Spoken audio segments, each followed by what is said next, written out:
बिस्मिल्लाहिर्रहमानिर्रहीम, अस्सलाम वालेकुम। मेरा नाम है वकास। अगर आज हम बात करेंगे एफएनएस का पासिंग का क्राइटेरिया क्या है और एफएनएस का मेरिट का क्राइटेरिया क्या है। ये दोनों क्राइटेरिया डिफरेंट होते हैं।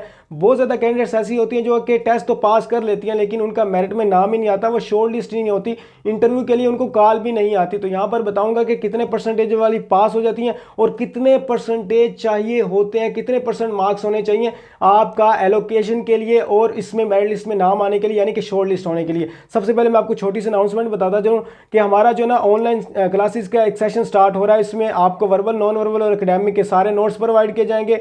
उसके अलावा जो है ना आपकी डेली जूम ऐप पे क्लासेस होंगी, पीडीएफ के नोट्स होंगे। ये नंबर आपको मेरा शो हो रहा है, व्हाट्सएप पर आप मुझसे कांटेक्ट कर सकती हैं। तो जूम ऐप पे आपकी क्लास होगी A to Z 1 से लेकर 100 तक आपकी प्रिपरेशन जो है वो कंप्लीट हो जाएगी। ये तकरीबन आपके 20 अगस्त से 15 अगस्त से पहले पहले आपकी प्रिपरेशन जो है वो कंप्लीट हो जाएगी। सबसे पहले जी हम चलते हैं आपके एफएनएस के पासिंग के क्राइटेरिया को चेक कर लेते हैं। तो यहाँ पर सबसे पहले आ जाता है जी, आपको पता है मैं सबसे पहले आपको सिलेबस, उसके साथ एमसीक्यूज और उसके पासिंग का क्राइटेरिया बता देता हूँ। वर्बल का सबसे पहले होता है, उसका आपके 84 एमसीक्यूज जो है ना उसमें से होते हैं। उसके बाद आपका नॉन वर्बल स्टार्ट हो जाता है, उसमें से आपके 64 एमसीक्यूज जो है ना वो टोटल होते हैं। अब ये देखिए जी टोटल एमसीक्यूज आपके कितने हो गए, यहाँ पर आप चेक करें। टोटल एमसीक्यूज हो गए आपके 148।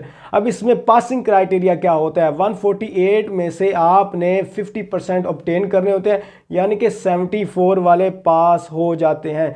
जो भी अब देखें 84 और 64 दोनों को मिला के आपने 50% जो है ना वो ऑब्टेन करने, अलग-अलग नहीं, दोनों को मिला के। क्योंकि अगर आपके वर्बल के अंदर कोई ऐसे एमसीक्यूज रह गए हैं जो कि आप कम सॉल्व कर पाएंगे, लेकिन उसको फुलफिल कर सकती हैं नॉन वर्बल के अंदर जाकर।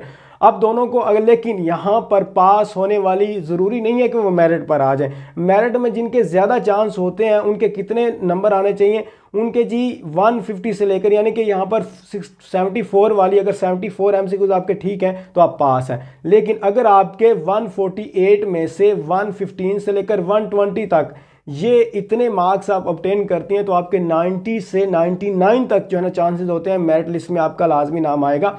ये आपको मैं बता रहा था कि 80% मार्क्स आपने लेने होते हैं टोटल, 80% मार्क्स अगर आपने इस क्राइटेरिया को फुलफिल करना होता है। लेकिन लो मार्क्स वाले भी कभी कभार सेलेक्ट हो जाती हैं। वो क्या प्रोसीजर होता है, इवन के किसी के एफएससी में बहुत कम होते हैं, मैट्रिक में भी कम होते हैं, और इवन के वर्बल और नॉन वर्बल के अंदर भी थोड़ा बहुत कम होता है, लेकिन वो फिर भी सिलेक्ट हो जाती हैं। वो क्या किस तरह होती है वो मैं आपको आगे चल के बता देता हूँ। यहाँ पर जी आगे हम चलते हैं अपना एकेडमिक आपको पता है जी 50 एमसीक्यूज होते हैं टोटल, और 50 एमसीक्यूज में से अगर आपने 50% मार्क ऑब्टेन करने तो 25 अगर आपके ठीक है तो आप पास हो जाएंगे। ठीक है, अब पास होने के बाद जी यहाँ पर आपका जो मेरिट बनता है, जो मेरिट है वो 35 से लेकर 40 एमसीक्यूज तक आपके अगर सही हैं, सही आपने टिक किए हैं तो मेरिट में ज़्यादा चांस है। अब इसके बाद ये तो आपका बन जाता है। मेरिट कब बनता है, इनके बाद जो है ना वो आपका मेरिट बनता है, यानी कि 1 से 2 मंथ के अंदर आपको एक कॉल रिसीव होती है इंटरव्यू की।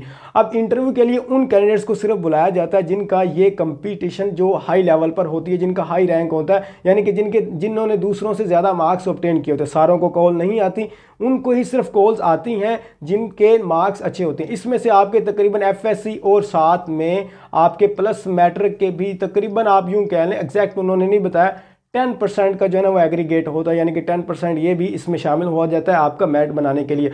अब ओवरऑल परफॉर्मेंस कहाँ पर आपकी बनी, ओवरऑल परफॉर्मेंस बनी जी आपके ये इनिशियल टेस्ट के अंदर, यानी कि इनिशियल टेस्ट के अंदर अगर आपने 80% मार्क्स ऑब्टेन कर लिए हैं तो फिर आपका जो है ना वो मेरिट बन सकता है। तो ये एक ना क्राइटेरिया सेट हुआ है अगर आपने मेरिट पर नाम आना है। अगर कुछ कैंडिडेट्स ऐसी होती हैं जिनकी 700 मार्क्स होते हैं एफएससी के अंदर और 1000 को कम्पीट कर जाती हैं, ठीक है, 1000 वाली सिलेक्ट नहीं होती, उनकी भी एक वजह होती है। जो होती हैं एफएससी और मैट्रिक के अंदर जिनके कम मार्क्स आए हैं तो उनके लिए अभी भी मौका है, वो सिलेक्ट हो सकती हैं, लेकिन उसके लिए क्या है, उनको यहाँ से 80 से 85 जो है ना वो मार्क्स ऑब्टेन करने पड़ेंगे इनिशियल के अंदर। आपके वर्बल नॉन वर्बल तो बहुत इजी होता है, मेरी क्लासेस ज्वाइन करेंगे तो मैं आपको 100% श्योरिटी के साथ वर्बल और नॉन वर्बल जो है ना वो करवा दूंगा। एकेडमिक में आपको नोट्स प्रोवाइड करता होता हूँ, तो जितना जो कैंडिडेट दूसरे से ज़्यादा एकेडमिक को अच्छे से प्रिपेयर करेगी वो उतना ज़्यादा उनसे कम्पीट कर पाएगी। ठीक है, तो ये मैं आपको पेड क्लासेस के अंदर ये सारी चीज़ें जो है ना वो प्रोवाइड कर दूंगा, हर एक चीज़। तो अच्छे से अगर प्रिपेयर कर लेंगी तो मेरिट पे इजीली नाम हो जाता है। इसको कहते हैं मेरिट। और पासिंग मार्क्स मैंने आपको बता दिए 50%,